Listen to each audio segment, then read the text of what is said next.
สบายดีมาพบมาพอกันคือเก่าเด้อเนาะมีสิพามาเบิ่งมะแงวกันเด้อพี่น้องเด้อมะแงวคือเก่าเนาะกำลังจะสุกเลยแต่นี่มีสองสายพันธุ์เนาะพี่น้องเนาะ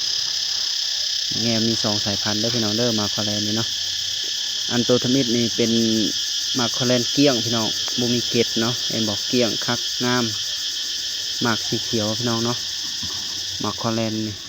เห็นบอกเปลือกมันจะเกี้ยงเนาะมันบ่ได้เป็นน้ำเด้อพี่น้องเด้อเปลือกมันเกลี้ยงตัวนี้เนาะหมากมันก็ใหญ่เลยหมากสีเขียวนะเห็นบ่เกลี้ยงเนาะกำลังพอดีเลยพี่น้องพี่น้อยถ่ายเดือน4ต้นเดือน5ก็เกียมจะสุกเลยเด้อพี่น้องเด้อมันสุกสิมาอัปเดตให้อีกเทื่อนึงเนาะมีสองสายพันธุ์เนาะพี่น้องเนาะเปลือกเกลี้ยงกับเปลือกหนามเด้อพี่น้องเด้อตัวนี้เปลือกเกลี้ยงเนาะนี่เนาะหมากเขียวๆเปลือกเกลี้ยงนี่พี่น้องเห็นบ่กำลังใหญ่เลยเดือน5นี่สิได้กินแล้วเนาะก้อยแจวมา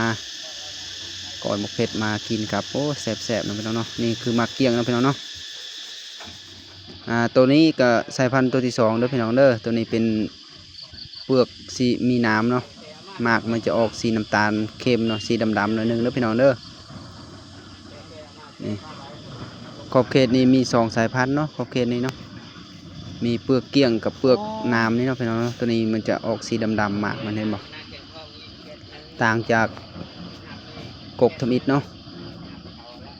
เปลือกเกลี้ยงก็หลายเปลือกน้ำก็หลายเนาะพี่น้องเนาะแถวนี้เนาะขอบเขตนี้มี2สายพันธุ์เนาะ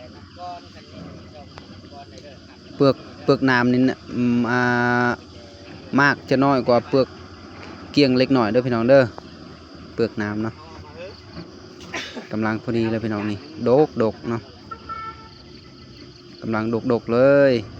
มาเฮานี่คลิปก็ได้จบลงเพียงเท่านี้เด้อพี่น้องเด้อช่วยกดไลค์กดแชร์เพื่อเป็นกำลังใจในคลิปต่อไปเนาะขอบใจหลายๆบ๊ายบาย